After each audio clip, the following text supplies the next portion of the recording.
자, 이게 제가 왜 계속 이제 위험하다라고 얘기를 하는 게 큰 틀에서 먼저 한번 보여드릴게요. 시청자분들이 이게 지금 어떤 것인지 혹시 아실 수 있을까요? 메가스터디님이 말하신 대로 이익 수익률이죠. S&P 500의 이익 수익률입니다.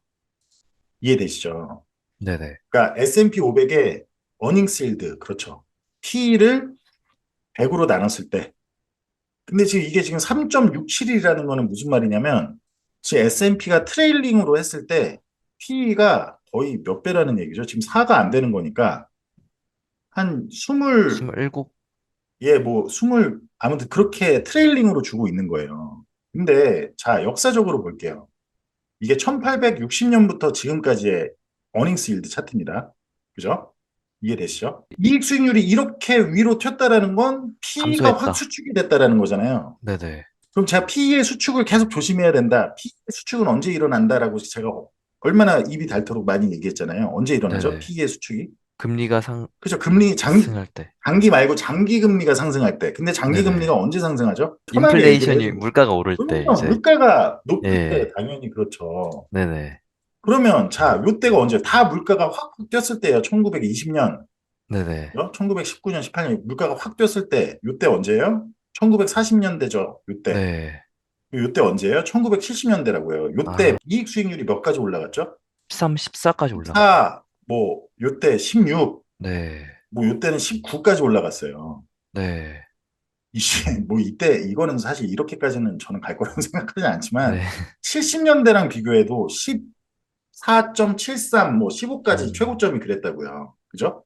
네네. 근데 우리가 양적 완화를 지나오면서 2000년, 2008년까지 양적 완화를 하면서 연준이 돈을 뿌려서 더 장기 금리를 인위적으로 계속 낮추기 위해 돈을 찍어서 장기채를 셀프 매입을 해주다 보니 네. 장기 금리가 인위적으로 낮게 유지될 때는 이익 수익률이 이렇게 낮게 줘도 이게 인정이 되는 거예요. 왜? 장기 음. 국채가 1%밖에 안 주는데요. 10년물이. 그잖아요. 그럼 10년물이 네. 1%밖에 안 주면 한 1.5%만 줘도 여기 보면 한 2.5잖아요. 그죠? 네. 뭐 이렇게 줘도 괜찮은 거예요. 아니 뭐 2018, 뭐 장기 국채가 뭐 나중에 팬데믹 때 1%까지 내려갔잖아요. 그 전에는 네. 뭐 2%, 3% 끼케야 뭐 이랬다고요. 그러니 괜찮은 거예요. 근데 사람들은 다 이게 노말로 생각해요. 지금 제도권이나 월가에 있는 사람들이 이게 노말이라고 생각을 한다고요. 양적 하나가 없는 환경에서 자기들이 정말 지금 제도권에 있는 사람 중에 얼마나 많은 사람이 양적 하나가 없는 환경에 대해서 주식 투자를 해봤을 거며 양적 완화가 정말로 끼치는 시장에 끼치는 함의가 무엇인지에 대해서 이해를 하고 있을 거다라고 생각을 하시는지를 잘 다져보셔야 돼요. 그래서 이런 인식이 있으셔야 어떤 전문가라는 사람이 TV 나와서 무슨 얘기를 할 때, 아, 저 사람은 지금 본질을 알고 얘기를 하는 거구나, 모르고 얘기를 하는 거구나를 쉽게 파악을 하실 수 있을 거고. 그러면 제가 생각하는 지금 문제는 뭐냐면, 인플레이션이 어쨌든 간에 하이어 폴 롱거로 갈 거다라는 거잖아요. 거기다 저는 2차 스파이크가 발생할 수도 있다라고 저는 얘기를 하는 건데, 처음에 인플레이션이 22년에 9%까지 갈 때도 이게 여기서 멈춰버렸어요. 4.89. 왜? 인플레이션이 9%까지 가는데 사람들이 인플레이션을 안 무서워하고 연준을 무서워하다 보니까 장기 국채를 막 유동성이 없는 리세션이 올 거야 하고 장기 국채를 사고 그러니까 장기 금리가 2023년에 어떻게 됐죠? 기준금리, 단기 금리는 막 예. 올라가는데 장기 금리는 내려갔죠. 반대로 내려갔잖아요. 22년 10월 이때가 딱 4.89. 주식 저점이었을 때예요. 4.89 네. 여기서 끝나고 이게 다시 내려왔다고요. 왜? 장기 금리가 받쳐서 내려가 줬으니까 그 네. 이유로 이해되시죠? 네네. 22년에 왜 막 유럽도 사실 장기 국채 쇼크 나고 막 난리 났었잖아요. 그죠? 네. 그러니까 이게 애초에 아직 지금 시작이 안 됐어요. 지금 시작조차가 된 게 아니에요. 그러면 여기서 인플레이션이 하이어 폴 롱거다라고 해서 그냥 그림상으로 봐도 대략 이게 정상화가 된다면 양적 완화가 없던 구간으로 정상화가 된다면 아니 뭐 못해도 양보해도 한 7까지는 가야 되지 않을까요? 음. 그냥 하다 못해. 인플레이션이 3, 4%가 한동안 향후 10년간 유지될 거야라고 생각한다면 네. 그거를 정말 사람들이 이제 믿게 된다면 3% 위에서 놀 거야라를 믿게 된다면 3, 4%에서 횡보할 거야라는 걸 믿게 된다면 하물며 네. 저희처럼 2차 스파이크가 70년대처럼 나타날 수 있어라고 생각하지 않아도 3, 4%에서 횡보할 거야라는 걸 사람들이 믿게 된다면 그러면 자 지금 3.67%를 주고 있는 이거는 실질로는 마이너스 기대 수익률을 제공하고 있는 미국 주식에 투자를 하는 거예요. 인플레이션을 4%를 빼면 아까 근원 3.95 나왔나? 그랬잖아요. 네네. 그럼 그거보다 적게 주고 있는 레벨이잖아요. 음, 3.67. 네, 그죠? 그쵸. 그럼 3.9면 마이너스 이게 실질 금리가 몇이죠, 지금? 이익 마이너스 2.3. 수익률이라는 거는 기본적으로 기대 수익률이라고 생각을 하시면 편해요. 그래서 제가 예전에 그 어디 매경이었나 어디에 칼럼 쓸 때 그렇게 제가 쉽게 기대 수익률이라고 얘기를 했는데 기대할 수 있는 내가 지금부터 주식에 투자해서 10년간 기대할 수 있는 게 연에 지금 명목으로 3.67이라고요. 트레일링으로 했을 때. 그죠? 네.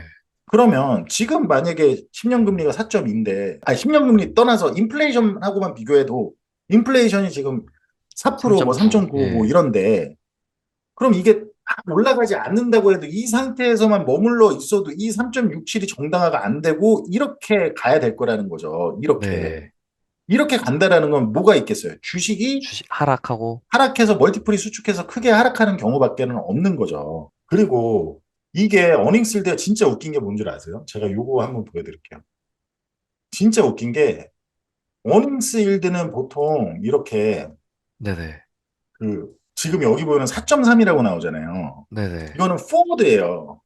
트레일링, 그러니까 지난 12개월이 아니라 포워드 미래 애널리스트들이 꿈꾸는 장밋빛 어닝을 아, 넣은 그거를 멀티플 P로 해가지고 그럼 포워드라면 어닝이 엄청 늘 거야라고 다 장밋빛으로 예상을 하니까 네. 그러면 예를 들면은 뭐 어닝이 늘 거야라고 생각하면 P는 조정이 될 수 있잖아요. 그죠? 네.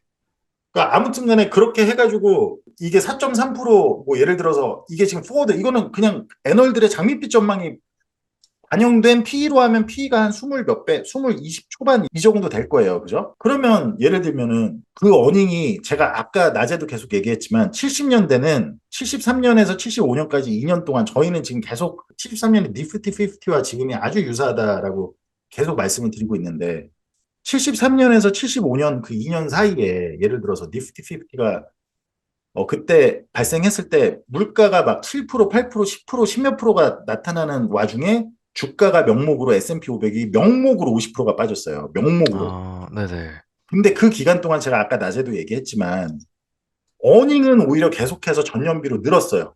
어닝이 준 게 아니에요. 인플레이션으로 인한 문제일 때는 2008년처럼 돈이 없고 유동성이 없어서 뭔가 시스템 크레딧이 오고 막 사람들도 쓸 돈이 아예 없어서 이게 아니라고. 그래서 어닝이 줄면서 주가가 조정이 되는 게 아니라 어닝은 오히려 개선이 되는데 멀티플이 급속도로 이제 인플레이션이 높게 유지되니까 시장이 인플레이션을 두려워하다 보면 장기 금리가 튈 수밖에 없잖아요. 네. 그러면서 멀티플이 조정이 돼서 명목으로 50%가 하락을 한 게 니프티 50 장세라고 보시면 됩니다. 네, 아무튼 그렇습니다. 그래서 그런 요런 메커니즘은 꼭 알고 계셔라. 왜냐면 많은 한국의 많은 전문가라고 하시는 분들도 이 심플한 메커니즘을 모르신다. 꼭 이거는 기억하시고 어떤 매크로 밸류에이션을 하실 때 지금 장기 10년 금리가 미국 10년 금리가 몇 프로지?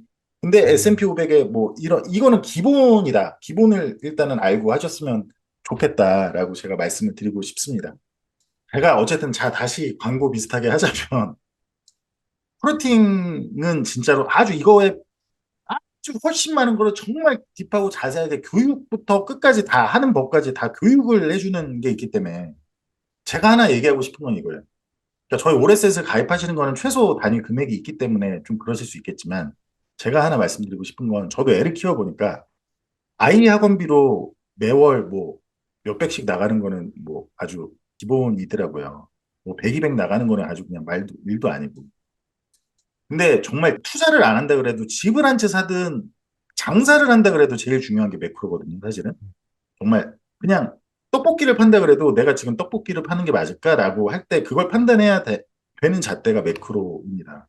그러니까 최소한 그거를 볼 줄 아는 눈과 여러 교육적인 거를 생각하시면 저희 거 뭐 물론 한국에는 이런 매크로 이런 게 잘 없다 보니까 좀 그렇지만 어쨌든 결코 저희 구독료가 비싼 게 아니다. 그래서 많이 가입을 해주시고 또 저희 그 절대 수익을 하는 그 오레셋은 정말 아무튼 저는 22년에도 너무 잘했고 올해 너무 잘할 거라고 저는 지금 그거 예상을 하고 있으니 아무튼 그렇게 투자를 하셔도 굉장히 좋을 거다라고 저는 진심이 아니면 절대 말하지 않는다. 그리고 제가 진심이 아닌 일은 절대 하지 않습니다. 저는 기본적으로 차라리 그냥 가난하고 말지 뭐 돈을 못 벌거나 뭐 아니면 뭐 뭐 제가 그렇게 뭐 나름 아무튼 저는 좀 제도권 때 돈을 벌었거든요. 근데 어쨌든 제가 하기 싫은 일은 절대 하지를 않습니다. 그러니까 제가 진심이 아니거나 뭔가 좀 부당 남을 속이는 일이거나 뭔가 어쨌든 그런 거는 절대 하지 않는다. 자, 제가 왜 특히 그리고 계속 요새 뭐 어디 타 채널 나가서도 막 뭐 조심해라 조심해라 설치고 다녔냐 막 네. 그렇게 저는 정말 진심으로 그렇게 보이니까 얘기하지 전혀 그게 아니고 제가 그러면 예를 들어 커브 제가 베어 스티프닝으로 인한 커브 정상화가 굉장히 위험하다고 말씀드렸잖아요. 그게 지금 어떤 상황인지 제가 말씀을 한번 보여드릴게요. 요 캔들이 10년에서 2년 커브입니다. 이거 보기 편하시게 제가 선으로 바꿔놓을게요. 흰색 선이고 장단기 금리 역전차를 이제 말씀하시는 거죠. 네, 10년과 2년을 10년 금리에서 2년을 뺐을 때 역전이 어떻게 돼 있는지를 네. 흰색 선이 그렇고 주황색 선은 S&P 500 로그 스케일이다라고 보시면 됩니다.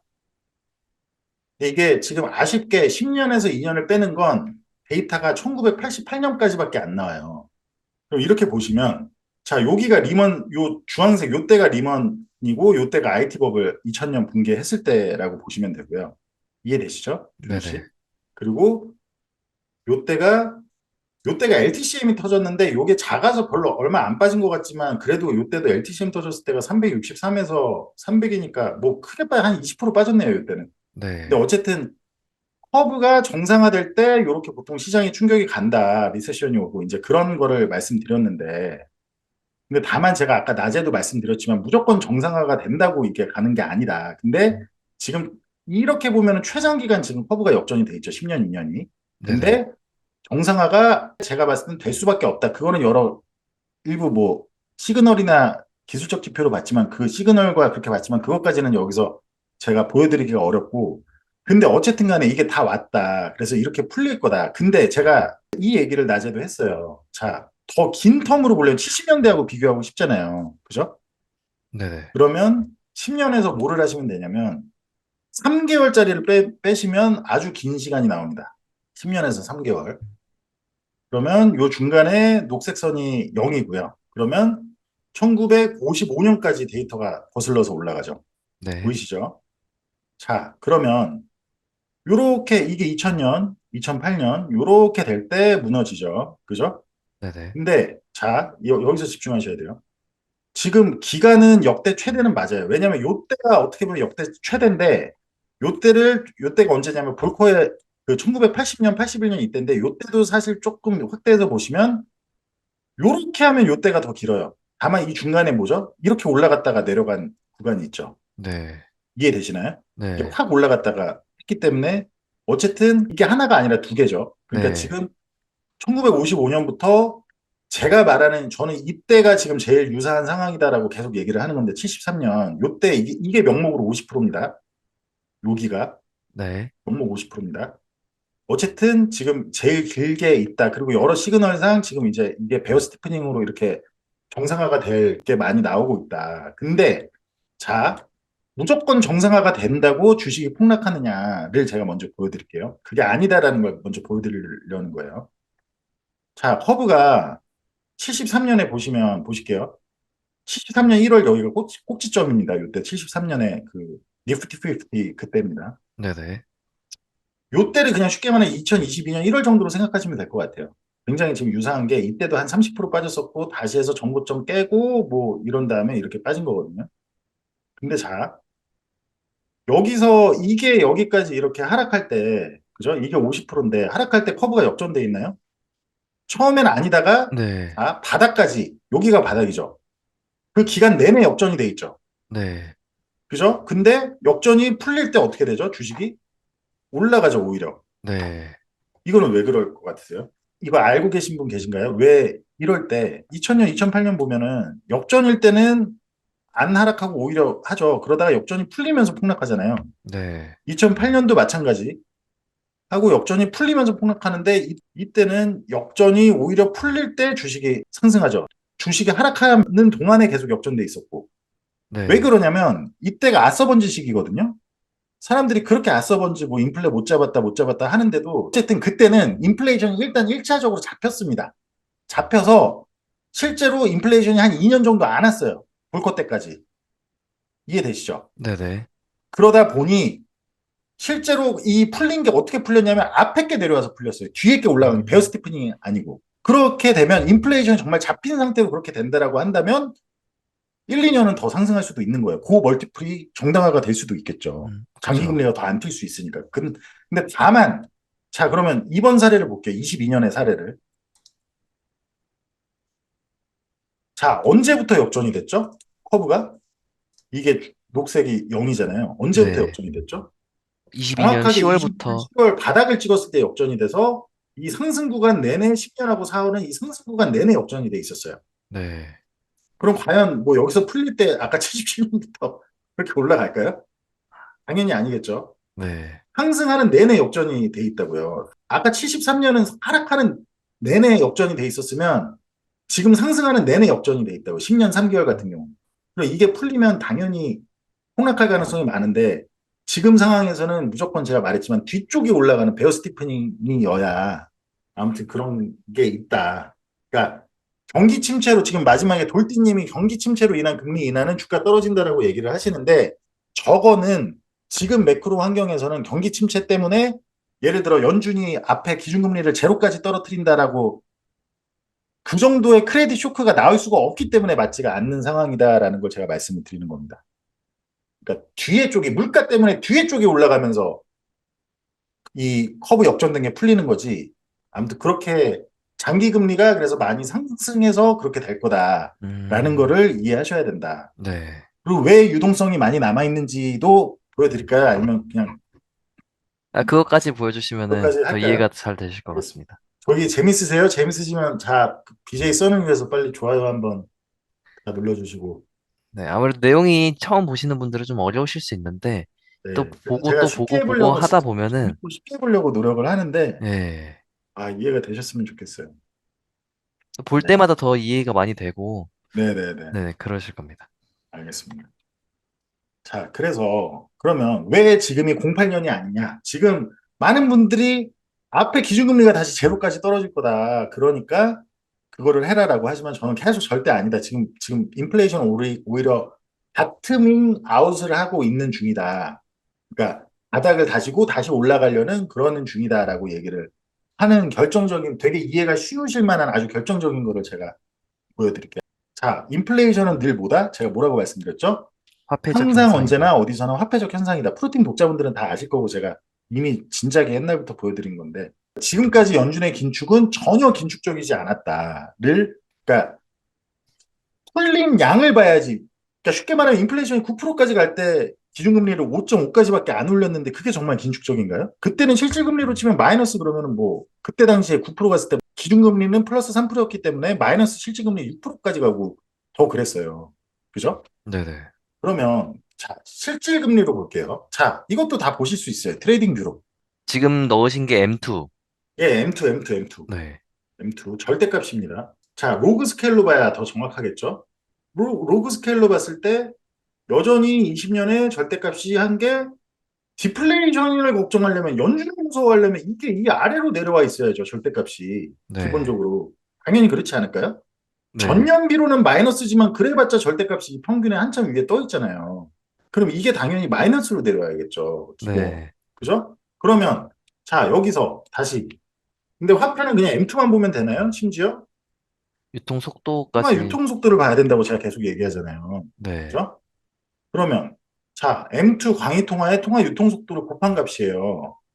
이게 정말 디플레이셔너리한 거예요. 2008 이게 코로나 디플레이션은 이런 게 코로나인 거죠. 이게 네. 디플레이션이죠. 이게 코로나예요, 이때가 2008년이고, 이게 디플레이션이죠. 절대값으로 네. 봤을 때. 이게 지금 디플레이션인가요? 아니죠. 이거는 완전히 지금, 완전히 삽질한 월가에서부터 인플레이션을 무서워해야 되는데, 헛소리, 거기다가 이런 와중에 미국 재무부는 뒤에서 계속 저기 뭐야, 적자 재정적자 재정을. 내면서 국채 발행해가지고 돈 쓰고 있는데, 근데 파월의 블러핑에 속아가지고 제가 프루팅에서 22년 내내 계속 전혀 아니다. 이건 전혀 그런 연준을 무서워할 게 아니라 인플레이션을 무서워해야 한다라는 걸 그렇게 강조했는데 음, 근데 어쨌든 지금 그래서 결국에 노랜딩 같은 지표들을 보시면 인플레이션이 진짜 안정이 될까요? 절대 아니죠. 예를 네. 들자면 아까 제가 73년 1월 그 주가 고점을 에서 딱 빠지기 시작할 때 그때 인플레이션이 CPI로 한 3점 몇이었거든요. 거기서 이제 10 몇 가지 오른 거예요. 70년대, 73년에서 75년까지 주가가 하락하면서.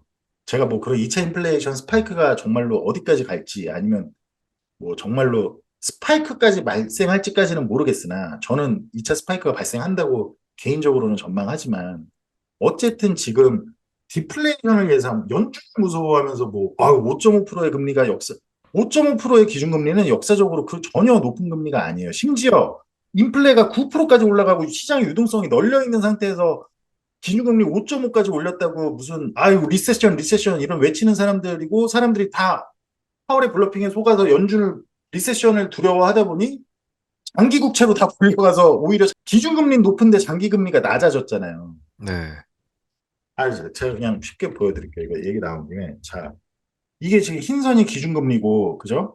네, 흰선이 기준금리고, 주황선이 10년 금리란 말이에요. 그럼 볼게요. 10년 장기 금리는 이렇게 오르는 것 같다가, 네, 이때가 22년 9월, 10월이라고요. 그죠? 네, 네, 이때 막 다들 리세션 온다고 장기채 사야 된다고 수많은 전문가들이 해서 기준금리는 이렇게 오르는 과정에 22년 10월 주가 바닥일 때요. 장기금리가 어떻게 됐죠? 개인이 내렸습니다. 역대급 뉴스에 계속 나왔잖아요. 역대급 장기채 매수했다고. 장기 금리가 어떻게 돼? 이렇게 우하향했잖아요, 계속. 네, 이게 지금 4점 뭐 했던 게 3점 이렇게까지 우하향을 했다고. 23년 이때까지 아무튼 그냥 평평 우하향하고 여기까지 이렇게 기다가 그럼 자, 이 기간에 주식을 한번 같이 겹쳐서 볼게요. 자, 하늘색이 주식입니다. 주가가 이때가 22년 9월, 10월에 저점 찍고 장기 금리가 이렇게 내려갈 때 이렇게 올라가다가 언제 주식이 7월에 7, 8, 9월 제가 그때 QRA 때문에 빠질 거다. 장기 금리 올라가서 빠질 거다라고 할 때 여기를 뚫고 음, 올라갈 때 이렇게 여기가 이렇게 조정이 됐죠. 네, 그죠? 그리고 반대로 다시 장기 금리가 기준금리 계속 올라갔어요. 반대로 장기 네. 금리가 이렇게 내려갈 때 어떻게 됐죠? 주식이 주식이 올랐죠. 올라가잖아요. 예, 유동성이 많을 땐 무조건 장기 금리에 따라 다 기준금리가 아니에요. 장기 금리. 근데 음, 시장이 전형적인 리세션을 착각하고 장기 쪽으로 몰리고 자꾸 유동성이 없는 걸 걱정을 하고 있으니까 장기 금리가 내려가면 이거는 유동성이 많은 상황에선 시장을 더욱 이완을 시켜준다라는 거. 아까 제가 이익 수익률 말씀드렸죠. 무조건 네, 장기 금리보다 높아야 되는데 그런 멀티플레를 부양시켜주는 효과가 있기 때문에 그렇게 되는 거다라는 거를 아셨으면 좋겠습니다.